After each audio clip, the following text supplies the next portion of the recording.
This is the story of a boat. She was born in New York. Her greatest adventure was in Palatka, Florida. She died at Annapolis. She was the fastest racing yacht on earth. Her name was America. Well, now, the Yankee clipper ships were the fastest vessels ever to have sailed the seas. The America did not race against clipper ships. She sailed circles around them as they traveled at their top speed. She was built to be the centerpiece of America's technological display at the first Industrial World's Fair, the Great London Exhibition of 1851, sponsored by Prince Albert and Queen Victoria. And she was designed to beat anything afloat. She challenged all comers to a race around the Isle of Wight, sponsored by the Royal Yacht Squadron. When the first sail appeared on the horizon near the finish line, Queen Victoria said to her assistant, "Tell me, my good man, what vessel is that?" Well, the man looked long and hard through his binoculars and finally turned and said, "Majesty, it is the America." The Queen was not amused. "Well then, what boat is second?" Well, this time he looked even harder and longer and finally turned and said, "Majesty, there is no second." The other vessels arrived sometime later. When word reached the United States, Daniel Webster in the Massachusetts legislature said, "Like Jupiter among the gods, America is first, and there is no second." Now, her owners sold her in England after the race, and they took their winnings and their large silver trophy with them back to the New York Yacht Club. And there they challenged yacht racers from all over the world to come and try to win the trophy back. And the America's Cup is still fought over to this day.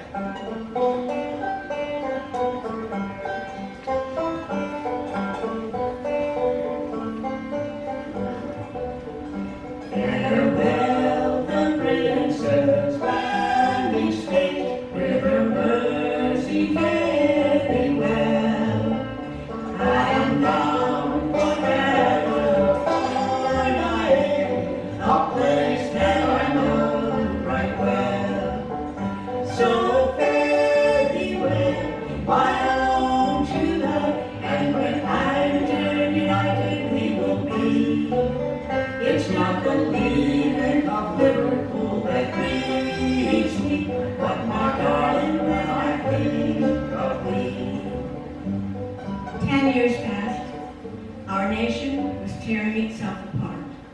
2 weeks after the attack on Fort Sumter, a man whose real name and nationality we shall never know sailed the America into Savannah's harbor. He sold her to the Confederate government as a blockade runner. Word got out when she went to work. Southern newspapers crowed with the irony. Northern newspapers exploded with indignation. The America, the pride of the nation, in the service of Southern traitors. We must find her and bring her back. And so the order went out from President Lincoln to Secretary of the Navy Wells. From Secretary of the Navy Wells, the order went to Flag Captain DuPont, commander of the U.S. Navy's North Atlantic Squadron. And from Flag Captain DuPont, the order wound up with young Lieutenant Commander Tom Stevens, who was in charge of the armored gunboat USS Ottawa. And the order was, capture the America, rescue her from the rebels, and bring her back home to New York. Stevens' problem was that she was simply uncatchable. She sailed openly between Jacksonville and Nassau in the Bahamas, carrying bales of cotton outbound and crates of guns inbound. Knowing her location was not enough. She simply sailed around each ambush.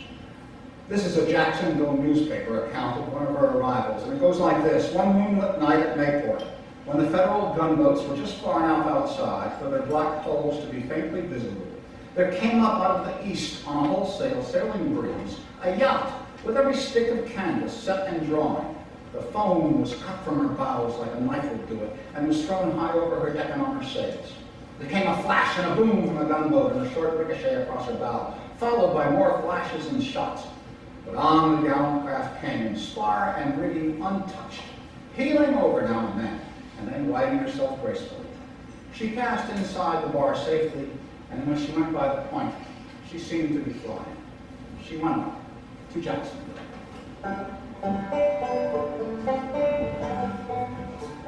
I have shipped on a Yankee clipper ship, Davy Crockett is her name, and Burgess is the captain of her, and they say that she's a floating shame. So fare thee well, my own true love, and when I return united we will be. It's not the leaving of Liverpool that brings me, but my darling when I think of thee. Every professional knew that her capture was just a matter of time. Sooner or later, the Union would land troops in Jacksonville and occupy it, and then the gates would be slammed shut. The only question was, would the America be locked out or locked in? Less than a year later, the gunboat Ottawa led an invasion fleet up the St. Johns River from Mayport to Jacksonville. The Confederate commander decided that he could not hold the town and ordered his men to retreat. They set fire to the city as they left, and then U.S. soldiers and Marines stormed into the burning town as the Ottawa steamed back and forth on the St. Johns, her deck guns sniffing for enemy positions. Tom Stevens saw a man standing on the dock at Talleyrand Avenue waving a white flag, and so he sent a rowboat to bring the man out to the warship. It turned out to be the Duval County Sheriff. Now the sheriff reported that the city was undefended, and he pleaded with the naval officer not to shell the burning town.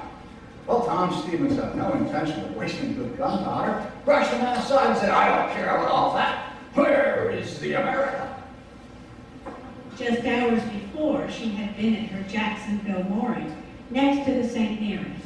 The St. Mary's had been built in 1857 in Wilmington, Delaware, and was the first iron-hulled passenger and cargo steamship to shuttle between Charleston and Palatka. The Confederate commander told young Lieutenant Charlie Hemming, Company A, 3rd Florida, to take a few men and to take the America upstream and scuttle her where the Yankees could not find her. So Hemming ordered the boilers on the St. Mary's fired up and used the side wheeler to tow the America upstream. As the Duval County Sheriff was finishing his tale, Tom Stevens was making plans to chase his world-famous prey. Charlie Hemming towed the America up from Jacksonville, past Mandarin Point, past Wilmington Creek, past Switzerland, Turcoy, and Picolata, past Green Cove Springs, and right on up past Palatka.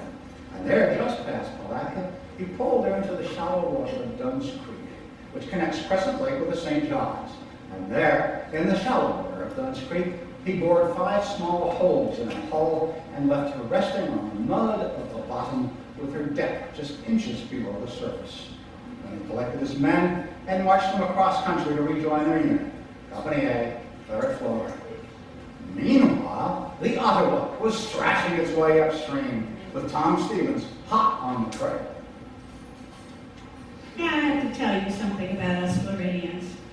Whether we're native-born or transplanted Yankees, whether we're city folk or swamp rats, and whether our ancestors in that war were loyalists or rebels, we simply cannot keep a secret.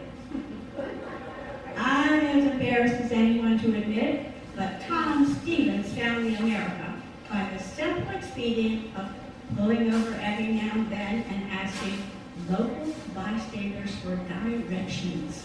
Why, she's up there on Dunn's Creek, Captain, but don't tell anybody. It's a secret. Stevens' men soon had a drag of blocks over her, ropes under her, and they were pulling on block and tackle for all they were worth, but they could not raise her. The suction from the mud held her down. After several days of frustration and snap logs, the Ottawa's Master Chief Petty Officer finally spoke up. Now, if any of you kind folks have ever been in the Navy, you will understand what I say. That you can always tell a Master Chief Petty Officer, you just cannot tell him much. And now, the MCDO spoke up and said, "Skipper, it seems to me that Charlie Henry just wanted to hide her, not destroy her. Oh, but if we pump her out, she'll come right up. And so Tom Stevens ordered hoses snaked down into the America's hull, connected to the yachter's bilge pumps. The bilge pumps turned, the water squirted, and the America bobbed up to the surface like a cork. A diver went down and bunged into the 5 holes in her hull, and the racing yacht was as good as new.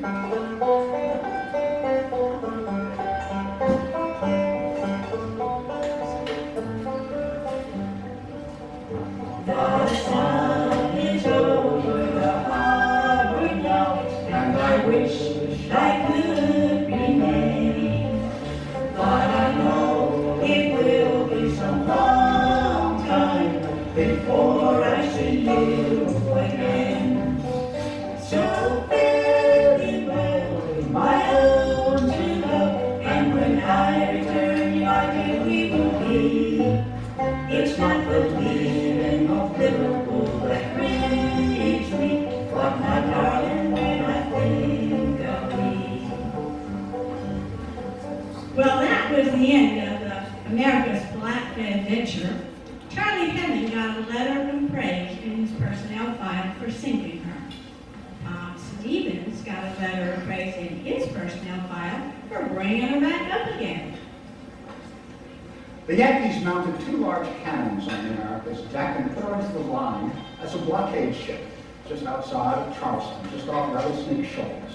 And she actually chased down and captured 2 or 3 of the last few Confederate blockade runners of the war. After the war, she became a training vessel at the U.S. Naval Academy in Annapolis, Maryland. And that's where she ended her days in 1943, nearly a century after her construction. By then, she had become a museum piece and was kept in a shed, and she was crushed to splinters when the roof collapsed after a heavy wet snowfall. Tom Stevens got a desk job after the war. The Navy made him commandant of the Norfolk Navy Yard, and eventually he retired from the Navy. Charlie Henry went out west, first to Texas and then to Colorado Springs, where he became very wealthy as a banker and a real estate developer. When he came back to Jacksonville one last time in 1899, he purchased an entire city block and turned it into a park.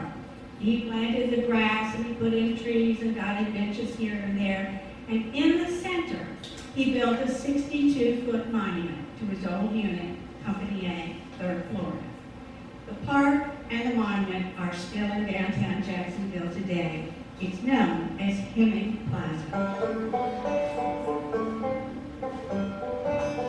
It's not the leaving of